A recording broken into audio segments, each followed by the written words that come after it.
महाराष्ट्रातील माझ्या सर्व अभियोग्यताधारक बंधू आणि भगिनींनो, शिक्षक भरती 2025 लवकरच फॉर्म सुटणार आहेत आणि त्या संदर्भातली आवश्यक कागदपत्र नक्की कोणती आहेत, त्या संदर्भातला अतिशय महत्त्वाचा व्हिडिओ आहे.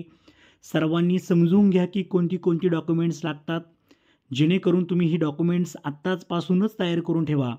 जेणेकरून पुढील 10 दिवसांमध्ये जर नोटिफिकेशन निघालं तर 100% तुमच्याकडे ही डॉक्युमेंट्स हवीत, कारण की बऱ्याच विद्यार्थ्यांची नोकरी या डॉक्युमेंट्समुळं गेलेली आहे.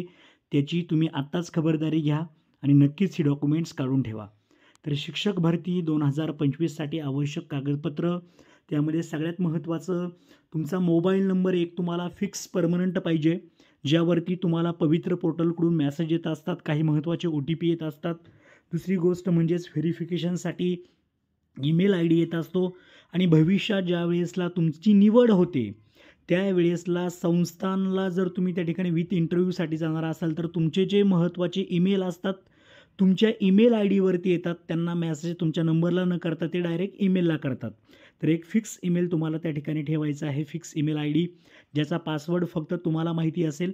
दुसरी महत्त्वाची गोष्ट, त्या ठिकाणी फॉर्म भरताना सगळ्यात महत्त्वाचं सही, तुमचा पत्ता, जन्मतारीख तुम्हाला माहिती पाहिजे असते. ओळखपत्र, त्यामध्ये सगळ्यात महत्त्वाचं आधार कार्ड प्रत्येकाकडं असतंच. पॅन कार्ड असेल, मतदान कार्ड असेल, ड्रायव्हिंग लायसन असेल तरीही याच्यातलं कोणतंही एक डॉक्युमेंट्स तुम्ही वापरू शकता. त्यानंतर निवड यादीतील अनुक्रमांक, म्हणजे पहा आता हे डॉक्युमेंट्स खरं तर आपण जर पाहिलं तर आपण ज्या वेळेसला कुठंतरी सिलेक्शन म्हणजे एक्झाम झाल्यानंतर सुद्धा तुम्हाला हे सर्व डॉक्युमेंट्स लागत असतात. त्यातीलच हा अनुक्रमांकाचा एक मुद्दा आहे. परंतु हे कधी तुम्हाला चेक करायचे, तुमची एक्झाम झाल्यावरती हे डॉक्युमेंट्स घेऊन जायचे असतात. पण फॉर्म भरताना देखील तुम्हाला हे सर्व डॉक्युमेंट्स आवश्यक असतात. आता हा अनुक्रमांकाचा मुद्दा तुम्ही थोडंसं बाजूला ठेवा. त्यानंतर उमेदवाराच्या अर्जाची स्वप्रमाणित प्रत ही सुद्धा तुम्हाला नंतर लागणार आहे. जन्म तारखेचा किंवा शाळा सोडल्याचा दाखला तुम्हाला त्या ठिकाणी आवश्यक आहे, कारण की तुम्हाला तो अपलोड करावा लागतो. खूप महत्त्वाचा दाखला असतो तो. त्यानंतर SSC गुणपत्रक व प्रमाणपत्र. आता या दोन गोष्टी खूप वेगळ्या आहेत. तुमचं गुणपत्रक वेगळं असतं आणि दुसरं म्हणजेच बोर्ड सर्टिफिकेट म्हणतो आपण त्याला, तर ते प्रमाणपत्र असतं. तर दोन्ही तुमच्याकडे हवे आहेत. त्यानंतर HSC व HSCचं देखील गुणपत्रक व प्रमाणपत्र तुमच्याकडे पाहिजे. पदवी गुणपत्रक व प्रमाणपत्र, लक्षात ठेवा, पदवीचं तुमच्याकडं गुणपत्रक असतं आणि तुमचं जे प्रमाणपत्र आहे म्हणजे पदवी, पदव्युत्तर असेल किंवा इतर, तर त्यासाठी तुम्हाला माझी विनंती असेल की प्रमाणपत्र अगदी शेवटच्या टप्प्यामध्ये विद्यार्थी गडबड करतात, प्रमाणपत्र तुमच्याकडं नसतं आणि मग तुम्हाला विद्यापीठाला ॲप्लाय करावं लागतं. मग 10-15 दिवसानंतर ते पोस्टाने येतं. पण तुम्ही ही पूर्तता आत्ताच करून ठेवा, जेणेकरून ही 15-20 दिवस तुम्हाला फॉर्म भरायला मिळणार आहेत. आता जर तुम्ही प्रमाणपत्राला ॲप्लाय केलं तर तुमच्या विद्यापीठामध्ये सुद्धा तुम्ही डायरेक्ट जाऊन सुद्धा घेऊ शकता किंवा तुम्हाला नंतर मागवायचं असेल तरीही तुम्ही नंतर मागवू शकता. खूप महत्त्वाचं असतं प्रमाणपत्र, ते सुद्धा मागवायचं आहे. गुणपत्रक आणि प्रमाणपत्र दोन्ही पाहिजे असतात तुम्हाला. त्यामध्ये तुमचं ग्रॅज्युएशनचं, ज्यांचं ग्रॅज्युएशन झालं आहे त्यांना पदवीचं, पदव्युत्तर असेल तर पदव्युत्तरचं पण पाहिजे आणि तुम्हाला जी व्यावसायिक तुम्ही पात्रता घेतलेली आहे म्हणजे D.Ed असेल, B.Ed असेल तर त्याचंसुद्धा तुम्हाला प्रमाणपत्र मागून घ्यायचं आहे. त्याची PDF तुम्हाला फॉर्म भरताना अपलोड करायची असते, लक्षात घ्या. दुसरा पुढचा मुद्दा आहे की D.Ed गुणपत्रक व प्रमाणपत्र. ज्यांचं D.Ed झालं आहे त्यांना D.Edचं गुणपत्रक आणि प्रमाणपत्र लागणार आहे. B.Edचं देखील गुणपत्रक व प्रमाणपत्र लागणार आहे. त्यानंतर 14 नंबरचं डॉक्युमेंट्स आहे, जे विद्यार्थी किंवा जे आता फॉर्म भरणारे माझे मित्र आणि मैत्रिणी असतील ज्यांचं TET जे क्वालिफाय आहेत किंवा CETT क्वालिफाय आहेत, तर त्यांचे गुणपत्रक किंवा प्रमाणपत्र, आता पहा आपण जर पाहिलं तर CETTचं डायरेक्ट ऑनलाईन येतं आहे, परंतु त्यांचे TET उत्तीर्ण असणारे जे विद्यार्थी आहेत त्यांना परीक्षा परिषदेमधून MSc पुणेमधून तुम्हाला ते प्रमाणपत्र घ्यायचं असतं, ते सुद्धा घेऊन ठेवा. त्यानंतर टेट परीक्षा गुणपत्रक हे नंतर तुम्हाला परीक्षेनंतर लागणार आहे. परंतु हा फॉर्म भरताना सुद्धा हे जे बाकीचे डॉक्युमेंट्स तुम्हाला मी सांगतोय, 16 नंबरचं डॉक्युमेंट्स पहा, जात प्रमाणपत्र, कास्ट सर्टिफिकेट तुमच्याकडे पाहिजे. जर कास्ट सर्टिफिकेट नसेल तर तुम्हाला त्या ठिकाणी फॉर्म भरता येत नाही, लक्षात घ्या. आता इथे एक मुद्दा तुम्हाला 17 नंबरचा दिला, व्हॅलिडिटी. आता बऱ्याचदा विद्यार्थ्यांना खरं तर हा व्हॅलिडिटीचा जो मुद्दा आहे त्याच्यामध्ये तुम्हाला नॉन क्रिमिलियर पाहिजे. व्हॅलिडिटी तुम्ही नोकरीला लागल्यानंतर 6 महिन्यांनी देखील करू शकता व्हॅलिडिटी. व्हॅलिडिटीचा मुद्दा त्या ठिकाणी गौण आहे, म्हणजे तुम्हाला नॉन क्रिमिलियरचं प्रमाणपत्र पाहिजे.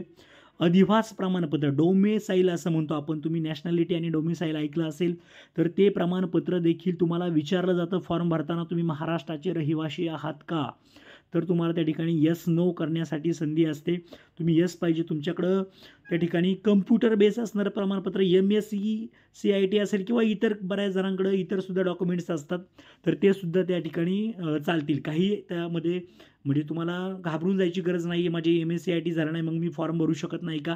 तुम्ही कधी असं पण होतं की MSc जर नसेल, नो म्हणू शकता. तुम्ही नोकरीला लागल्यानंतर 6 महिन्यामध्ये तुम्ही MSc पूर्ण करू शकता. असं काही नाही की तुम्हाला लगेच पाहिजे MSc, पण कम्प्युटर नॉलेज तुमच्याकडे जर नसेल, बऱ्याच जणांनी MSc केलं नसेल तर नक्कीच करा तुम्ही MSc, कारण की त्याची गरज आहे. काहींचं CCC असतं किंवा इतर कम्प्युटरचे कोर्स असतात, ते सुद्धा त्या ठिकाणी चालतील. बऱ्याच जणांच्या नावामध्ये बदल आहेत, विशेष करून ज्या आमच्या भगिनी आहेत, भगिनींच्या नावामध्ये बदल आहे आफ्टर मॅरेज, तर त्यांना माझी विनंती असेल, बऱ्याच जणांच्या नावामध्ये फॉल्ट देखील असतो, तर नावात बदल असल्यास तुम्हाला मॅरेज सर्टिफिकेट असेल, ॲफिडेविट करून घ्या, गॅझेट करून घ्या, कारण की याचं खूप महत्त्वाचं, म्हणजे या तिघांपैकी तुम्ही एक काहीही करू शकता, पण बेस्ट मी तुम्हाला सांगेल मॅरेज सर्टिफिकेट जर असेल तर तुम्हाला काहीच अडचण येणार नाही. जर नावामध्ये काही चूक असेल, मिस्टेक झाली असेल तर तुम्ही गॅझेट किंवा ॲफिडेविट करू शकता. त्यानंतर महिला आरक्षण, बऱ्याच महिलांना जे महिला आरक्षणाचं प्रमाणपत्र आहे ते सुद्धा तुम्हाला जर लागू असेल तर तुम्ही ते प्रमाणपत्र काढून ठेवा. त्यानंतर जो मुद्दा मी तुम्हाला व्हॅलिडिटीला वरती सांगितला होता, नॉन क्रिमिलियर लागू असल्यास, आणि जवळपास सगळ्याच कास्टला नॉन क्रिमिलियर लागू आहे. फक्त त्या ठिकाणी माझ्या माहितीप्रमाणे ST कास्ट की SC या दोघांपैकी कोणत्या तरी एका कास्टला नॉन क्रिमिलियर आवश्यक नाही आहे. फक्त बाकी सगळ्या कास्टला त्या ठिकाणी नॉन क्रिमिलियर लागू आहे, लक्षात घ्या. त्यानंतर पेसा क्षेत्रातील असल्यास अनुसूचित जमाती असं म्हणतो आपण त्याला, मूळ अधिवास ठिकाण प्रमाणपत्र आवश्यक आहे जर तुम्ही पेसा क्षेत्रामध्ये असतात. बऱ्याचदा काय होतं, पेसा क्षेत्राच्या जागा येतात आणि तुम्हाला त्या ठिकाणी त्या जागांचा फायदा घेता येत नाही. उमेदवार जर खेळाडू असेल, अपंग असेल, प्रकल्पग्रस्त असेल, भूकंपग्रस्त असेल, माजी सैनिक असेल, अंशकालीन असेल, लागू असल्यास त्याची आवश्यक असणारी प्रमाणपत्र तुम्ही आत्ताच काढून ठेवा. कारण की एकदा जर फॉर्म सुटले तर तुमच्याकडे जे दिवस असतात, मला चांगला अनुभव आहेत. माझे बरेचसे मित्र असे होते की ज्यांच्याकडे हे डॉक्युमेंट्स नव्हते आणि त्यानंतर त्यांनी खूप प्रयत्न केले, परंतु त्यांचं काहीच पुढे झालेलं नाही. तुम्ही जर त्या ठिकाणी समजा ओपनचे विद्यार्थी असतील, त्यांना SCBC काढून घ्यायचं असेल तर काढून घ्या लगेच आता तुम्ही. काहींना कुणबी प्रमाणपत्र मिळालेलं असेल त्यांनी काढून ठेवा, कारण की पुढच्या येणाऱ्या टेटमध्ये फायदा होईल. कारण की ही सगळी प्रमाणपत्र खूप महत्त्वाची आहेत, कारण की फॉर्म निघून जातो आणि बऱ्याचदा आपल्याला त्यांचा फायदा होत नाही, जागा कमी आपल्या त्याला मिळतात. त्यामुळं माझ्या सर्व मित्र आणि मैत्रिणींना विनंती असेल की जी डॉक्युमेंट्स तुम्हाला या ठिकाणी मी दिलेली आहे ती सुद्धा तुम्हाला खूप आवश्यक आहेत, काढून ठेवा. टेट परीक्षेची तयारी आपल्या चॅनेलवरती मी चालू केलेली आहे. टेट परीक्षेचा अभ्यास कसा करायचा यावरती चांगला व्हिडिओ दिलेला आहे. पुस्तकं कोणती वापरायची यावरती देखील व्हिडिओ देतोय. सर्व अभ्यासक्रमावरती व्हिडिओ देतोय. सगळ्यांनी ते व्हिडिओ पहा आणि समजून घ्या आणि त्यानुसार तयार राहा. पुढील 10 दिवसामध्ये नोटिफिकेशन येतंय. सर्वांनी फॉर्म भरण्यासाठी रेडी राहा. सर्वांना all the best. Thank you so much.